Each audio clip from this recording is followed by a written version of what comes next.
friends. Please ignore my very empty shelf. We're gonna figure something out. It's a work in progress again. But hello, hey, hi, how are we? Today is gonna be a little bit of a chill talking video where we're gonna discuss the topic of how to start a YouTube channel. Just about any YouTuber at some point in their career is going to be asked how they started, how they themselves can start a channel, and often the biggest piece of advice ever given by any YouTuber, if they're like, if I can give one piece of advice, it's to just start. And although that is nice, encouraging, it is awful advice. It is good advice at like the root of it, like the intention is good, the actual advice is good, but it is so much easier said than done. It is so hard to start a YouTube channel, and as somebody who has now been doing it for 2 years, I've learned a few things along the way. I've learned what I wish I didn't do along the way. So I'm gonna just kind of talk through my tips and tricks and things that I think you should do or should avoid, as well as like some booktube specific things probably at the end. But let's just get into some of the things. Obviously, starting off, just start. YouTube is an algorithm like any other social media, and you can get lucky and pop off and you can get 1,000 subscribers in your first video. Most people won't get that, if we're being super frank and honest. YouTube is its own part-time job, and it takes a lot of work to get to the levels and achievements that most people will get to. Some people will get lucky.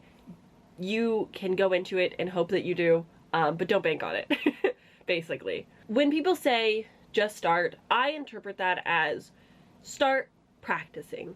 Start talking to yourself, because if you're not used to that, it might be a little bit weird. Start talking in front of your phone camera.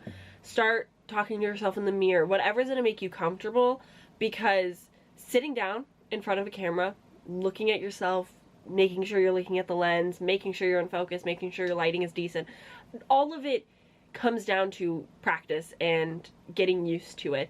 I started filming videos before I started uploading, which in hindsight I would do much differently, because I started filming a lot of videos, but the editing part of it really scared me and put me off.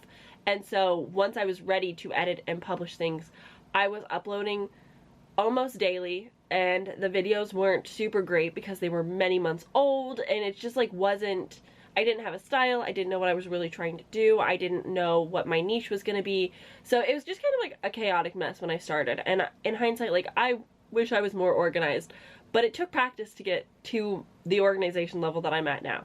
So, practice. Get comfortable in front of the camera, get comfortable looking at yourself, because you're gonna be with yourself so much. If you're doing a YouTube channel that is like gaming or building Legos or cooking, you don't necessarily have to have a face cam. So depending on what niche you go down or what kind of channel you're trying to have, you might not have to worry about being comfortable looking at yourself on camera, but you're still gonna have to get comfortable talking to a camera and talking out loud and talking through your thought process. Of course, this advice does come down to what type of channel you're having. So find a niche. Everyone says that you need a niche to have a YouTube channel. I don't completely agree, but I can understand when it comes to statistics, algorithm, so on and so forth. Having a niche makes it easier for YouTube to push your content to a specific audience. When I started my channel, I was a vlog channel. That's what my primarily thing was going to be. It was just like life stuff. Vlogging my life, so on and so forth, as the beauty gurus have become. I wanted to be a life vlogger. But through watching the content that I personally was enjoying was booktube. And so I was able to kind of maneuver that path into booktube, but still having vlogging content, because those were my favorite types of videos. So find your niche. Maybe stick your niche, obviously, to what you're going to prefer watching. I love watching vlogs, so a lot of my channel revolves around reading vlogs, because I love vlogging, I love watching vlogs, I like editing them. Overall, that's something that engages me in what I'm doing. But from what I enjoy and my niche, I can do other types of videos to help fulfill a full schedule. So if you are a gaming channel but you really like Minecraft more, maybe stick to Minecraft, but every once in a while throw in another game that you might be interested in. If you are a commentary channel, talk about things that you're interested on, talk about things that you're knowledgeable on. If you're a movie commentary channel, watch movies that are popular and coming out now, but also watch some older things that you really enjoy and want to talk about. There's a fine line between making content for yourself and making content for your audience. So have fun with it. Find your little community. I personally found that starting a bookstagram was super helpful with finding friends and having a all-in-one place easier to have a little bit of my community. My bookstagram is so very separate from my YouTube channel because those are not going to translate. Those numbers will not really cross over as often as you might hope. Maybe think about having a channel-specific Instagram account where you can follow other creators of the like and find other creators that are also starting and are smaller creators that you might be able to befriend, because having people in that community is so helpful to bounce ideas off of and to hang out with. And like, if you're a gaming channel, you can game together. If you have a movie channel, you can collab together. If you have a cooking channel, you can share recipes or like make each other's food or something. Like, there's so much you can do with a community aspect. So I would recommend think about making a niche bookstagram account for your channel, but do not think or assume that your Instagram followers will translate to YouTube followers and vice versa. There will be obviously some, but most of my Instagram followers are just that. Like, they just care about the books and like talking. They don't necessarily want to watch my videos, which is totally fine. But that is a realistic expectation you should have going into that. But I think that networking wise, it is great to have a channel branded like Instagram or other social medias if you prefer, if you use Twitter or whatever. Now, I'm going to talk about a schedule. As we all know, YouTube and social medias alike enjoy consistent uploads, consistent channels. So I started my channel and was so like proud overachiever. I was like, I'm gonna upload all of these videos. I'm gonna upload one a day. YouTube's gonna like me so much and I'm gonna blow up and I'm gonna be huge. That did not happen. Obviously I was not able to consistently stick to a daily upload because that is a lot. Anyone who has ever done Vlogmas can tell you daily uploads is a lot. And if you have a full-time job, it is so much harder than you would ever think or expect. So don't overwork yourself. Find a schedule that is going to work for you that you can be consistent on. I personally have been uploading 3 times a week for the past maybe year. And before that I was uploading about 4 times a week. But I would miss a lot of days because I do work a full-time job. Some ideas wouldn't pan out in time, or I would get bored with it, or I would switch my schedule around, or yada yada yada. There's always something that would get in the way every once in a while. So find a schedule that's going to work for you. 3 times a week usually works for me, but also having the grace for yourself and understanding and love for yourself to say, hey, I need a day off. I cannot upload on this day, and being okay with that, because there will be a lot of guilt and a lot of just overall thoughts that will come with having a YouTube channel.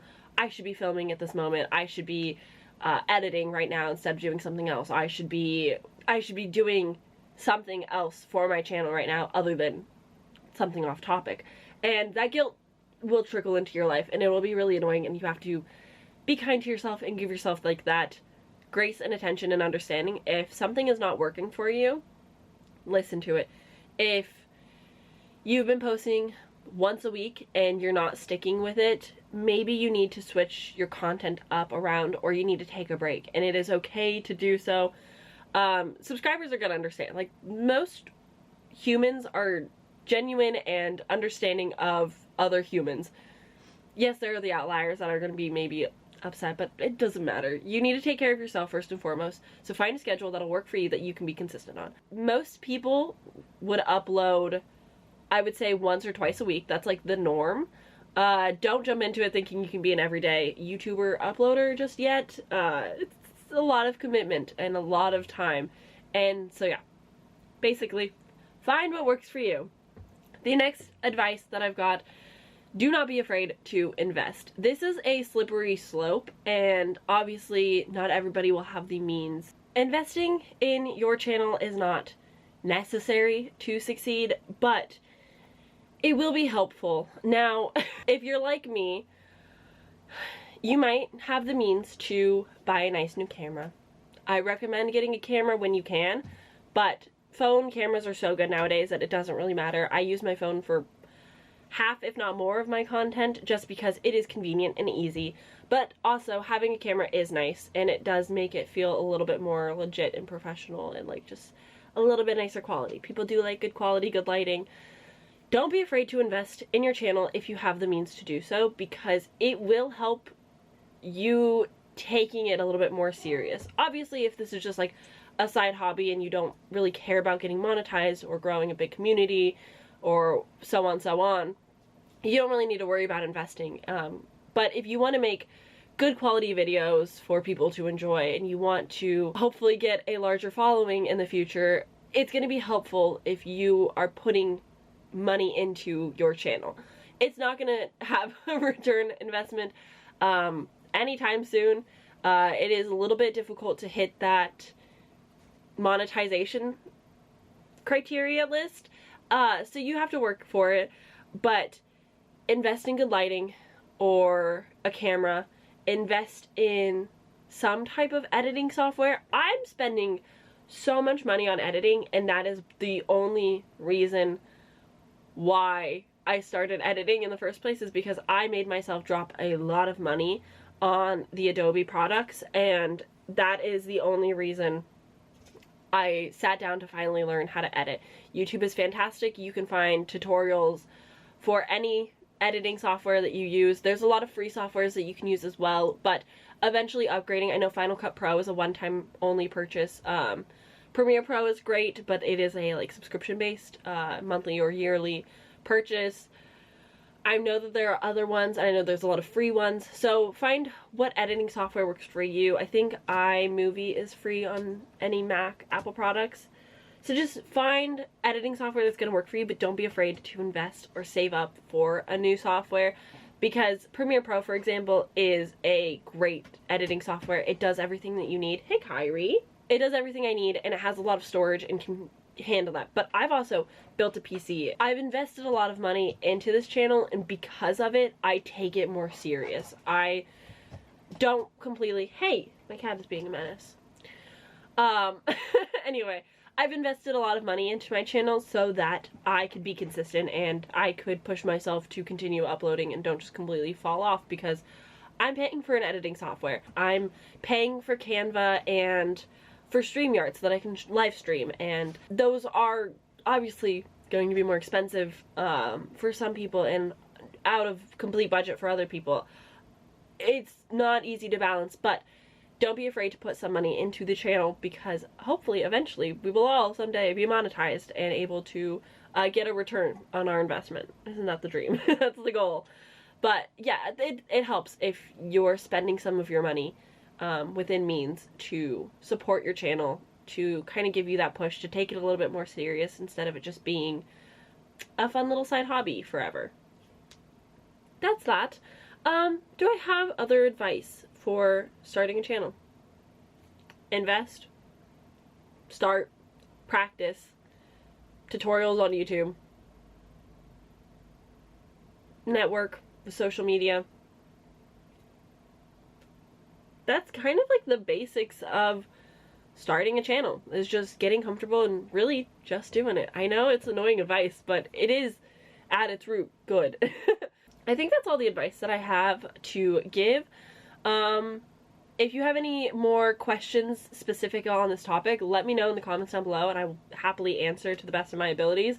I am a small little YouTuber.